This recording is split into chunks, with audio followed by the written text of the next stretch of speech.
Grenade by Alan Gratz, Part 1, pages 10 through 16. Ray. Operation Iceberg, April 1st, 1945. Private Ray Majors took a nervous peek over the side of the boat carrying him and his squad across the choppy waves toward Okinawa. Through the salty sea spray, he saw every American ship in the bay, more than 1,000 of them, shooting their guns at the island. Battleships, destroyers, cruisers, and overhead, wave after wave of planes flew over the island, dropping agony and death from above, all to protect the sitting duck, GIs, and Marines like Ray and their little boats. One of the battleship's big guns was so loud and so close that the boom rattled Ray's stomach. This was it, the real deal, the invasion of Okinawa, what the brass called Operation Iceberg. Even though an iceberg wouldn't have survived 10 seconds in this blazing heat, it was Ray's first battle of the war, and it was a big one.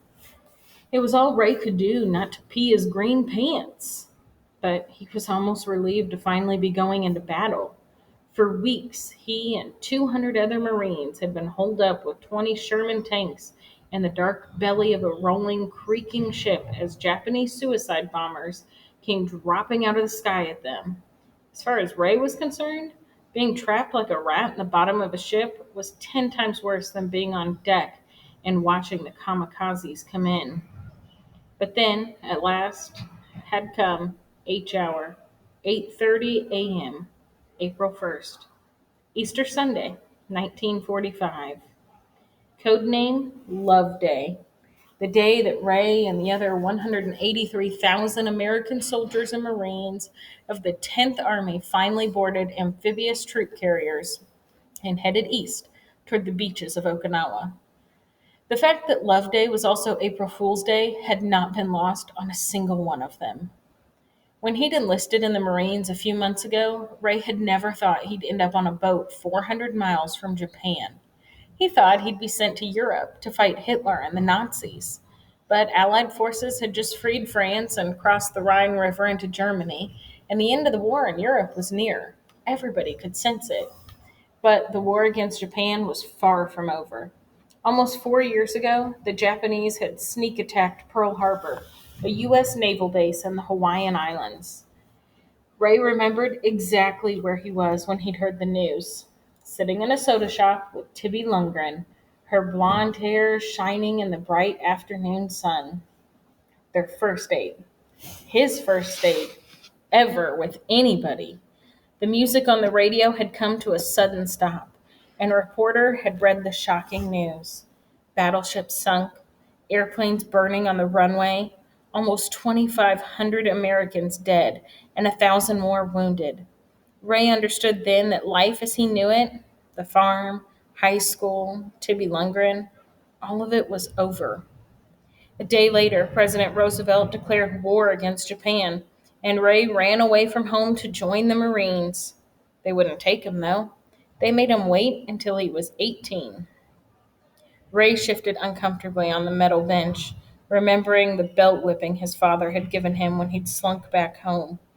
The acrid, sickly, sweet smell of someone vomiting in the boat brought Ray back to here and now.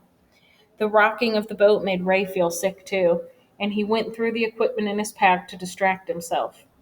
Flashlight, pistol, canteen, first aid kit, extra cartridges for his M1 rifle, the Marine issue entrenching tool, which as far as Ray could tell was just a shovel with a fancy name. And then there were the grenades. 2 of them, cast iron. Each one was about the size of a pear, but round in the middle and tapered at the top and bottom. The raised squares on them made them look like pineapples. Each one was painted a drab olive green, the Army's favorite color, and had a bright yellow collar around the neck. To activate the grenade, you gripped the gray handle on the side and pulled a big wire ring attached to a pin. The grenade activated when you let go of the handle, igniting the fuse.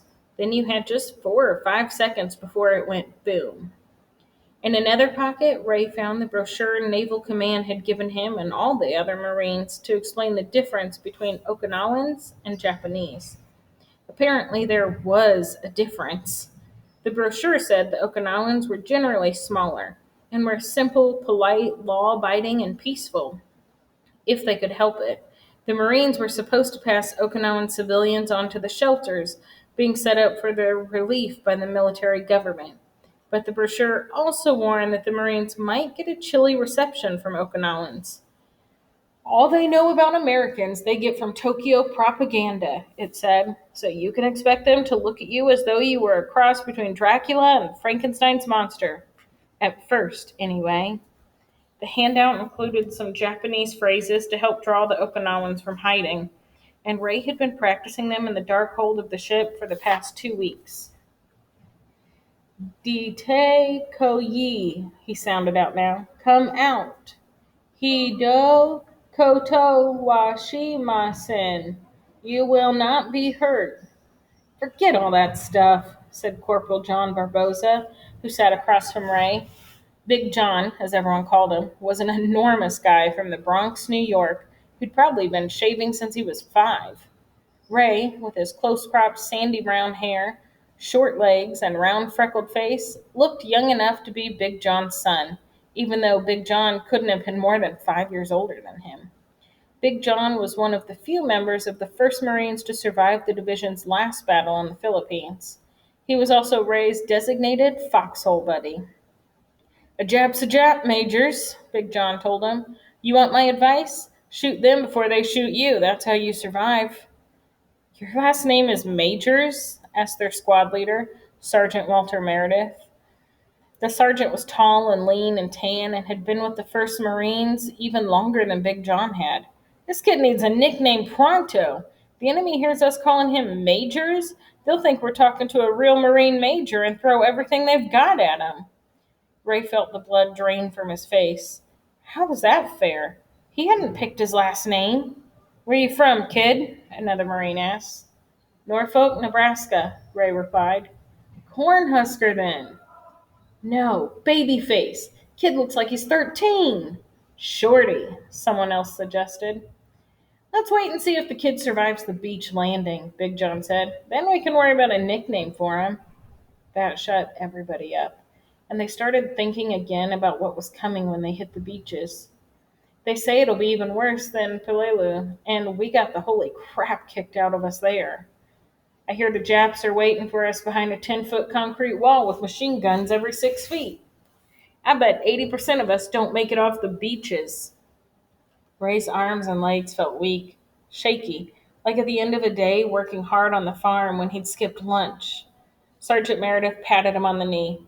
Don't worry, kid. Just keep your head down and move as fast as you can.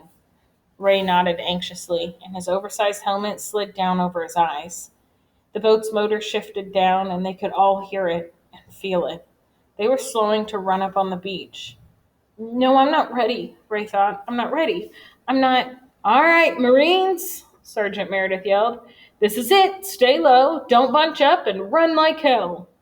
The boat lurched to a stop, and suddenly the ramp at the front dropped into the water with a splash. Ray grabbed his rifle and ran like hell.